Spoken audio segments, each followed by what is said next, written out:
Hey, good morning everybody. I wanted to do an update on the tropics because we are getting action-packed here, entering into the peak season. Hurricane season does not end until November, so we do have a ways to go, and these storms are just lining up. You know, I don't know about you guys, but hurricane coverage definitely has been very trying this season. It's been very active, and we definitely want to do our best to keep you safe. So a lot to go over this morning. I just want to keep it pretty brief, but we do have a new update that was just issued over the past couple of minutes. So we have Jose, which is a Category 1 storm, and we also have Tropical Storm Lee that just formed. So I just want to show you a couple graphics.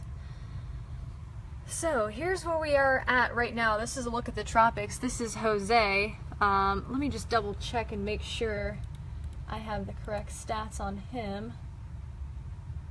Yes, so Jose is still a Category 1 storm, maximum sustained winds about 80 miles per hour. Then we have Tropical Storm Lee, which just formed. That's been issued. Yes, Anthony, I have been very busy with these storms, and I suspect I'm going to be pretty busy into the next couple of weeks. Thanks for watching this morning. Also, we have Tropical Depression 15. This is west of the Windward and Leeward Islands. And you know, one thing to remember with these storms lining up like this, this entire area was pretty much impacted by Irma. We're talking Puerto Rico, Virgin Islands, Windward, Leeward Islands. So they just keep lining up. So let's go over first up Tropical Storm Lee, because this is the reason I wanted to update you this morning. This just came out.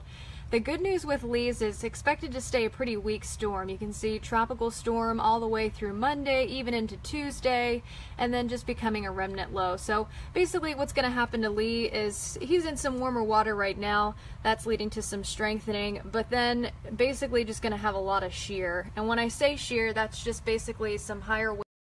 And that'll be able to just rip kind of Lee apart. Now where he goes after Thursday, that's something we'll have to watch, but for now it looks like it is going to be a pretty weak system, and maximum sustained winds about 40 miles per hour. Now I want to see Jose. John asked if I cried over summer ending.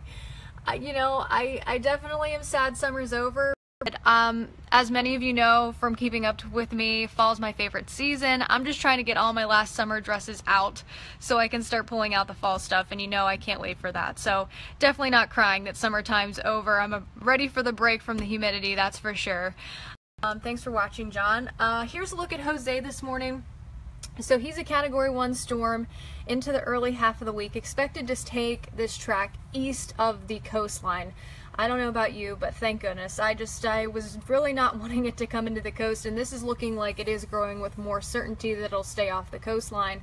However, impacts are going to be felt. Good morning, Lewis. Thank you so much for watching.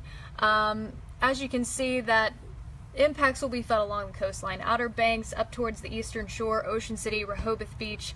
We're talking rough surf, rip currents, definitely a possibility this weekend. So if you're trying to get that last weekend in, definitely want to check in with the lifeguard before you head into the water. It is going to be pretty unsettled. Higher waves, again, rough surf, rip currents, going to be a pretty big concern even to the early half of the week. If you know anyone that lives in Cape Cod, definitely want to give them a heads up about Jose. I've been tracking these models all week, and I just kept saying early on I thought that Cape Cod was going to get some pretty significant impacts from Jose. So I don't necessarily think it'll be a direct hit, but you know, hurricane force wind gusts possible, tropical storm force wind gusts possible, so that would be right around 70 miles per hour at times from anywhere New York City, Long Island, Boston, and again along the Cape. So a heads up to you, that's definitely a possibility as we go further into the week. And you can see the track taking it Wednesday and Thursday pretty close to Nantucket and also Cape Cod. So in terms of rain, I just want to show you hurricane season is over in November. So we have all of October to go and halfway through November. So we have quite a while. This is the peak season of hurricane season. And you know, last couple seasons have been pretty quiet. So this is why it has been pretty active. We have a low wind shear in the tropics right now. Also the water temperatures play a huge role. This is a futurecast run of Jose. You can see a lot of the wet weather staying off of the immediate coastline, at least for DC. So this is a look at Monday night. You can see maybe just a few lingering showers, even western Pennsylvania back towards Pittsburgh. Maybe a few lingering showers there popping on up. Cloud cover looking more likely. Lewis is asking, so you're saying that a hurricane might hit the DMV? No. No hurricane hitting the DMV. Looks like it's going to stay off the coastline. Tuesday's our best chance for some impacts from Jose in the way of cloud cover and also some breezy conditions. We're talking wind gusts maybe around 15 to 20 miles per hour. Ocean City, Rehoboth Beach, upwards of about 30 miles per hour by Tuesday night into early Wednesday. So this is a look at the futurecast at Wednesday at 10 o'clock. You can see the rain, heavier rain bands getting into Cape Cod, even the Boston area, maybe some flight delays possible. It really doesn't take much at that airport to cause delays, so I wouldn't rule it out. Also, gusty winds, highly likely, as well as that rough surf and also rip current threat through the middle to later half of the week. So we talked rain, we talked rough surf, rip current threat, and here's just another look at our winds. So this is Monday night in the DC area. You can see peak wind gusts right around 12 miles per hour, almost 20 in Annapolis, Eastern Shore, Ocean City, about 34 miles per hour. Then as we head through Tuesday morning, almost 50 miles per hour at Ocean City, right around 45. I wouldn't be surprised if we did hit maybe 50 at one period of time along the Eastern Shore, at least for somebody. Definitely going to be cranking there. And then as we go through Tuesday night into Wednesday, those winds start to dial back, but still in the 30s, and we're still in the teens in DC. So it's going to be quite breezy, I think, Tuesday into Wednesday, even starting Monday night in the DC region.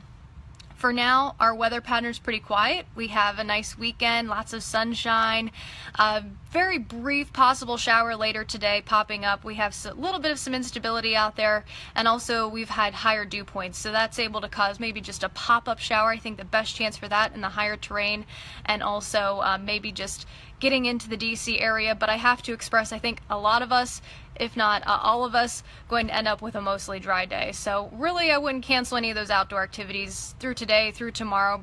Basically a rinse and repeat forecast tomorrow afternoon. It's going to be nice, maybe just a brief pop-up shower, and our temperatures in the low 80s. And we're about 4 degrees above average for this time of year. We should be hitting about 80 every day. Should make it to about 84 today and tomorrow. So hopefully you can get out and enjoy the beautiful weather this weekend. It's the last weekend of summertime. And then we're going to be talking fall next week. I think not this next Friday, but the following Friday, I'm headed out to Cox Farms to do a little fall preview. So I'm excited for that. Pumpkin's going to be popping up here very soon. So stay tuned for updates. Always like to give an update on the tropics. It's something that interests me very much, as well as severe weather, as some of you may know from following me at AccuWeather. So thanks for watching this morning, and I hope everyone has a great weekend.